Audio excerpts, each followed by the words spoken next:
কৃষ্ণা, সকলের চরণে প্রণাম। আজকে একটা প্রশ্ন নিয়ে এসেছি নতুন, যার উত্তরটা হচ্ছে খুব সুন্দর।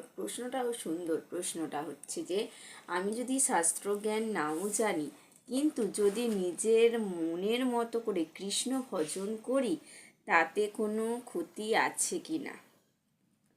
উত্তরটা কি বলছে জানবো।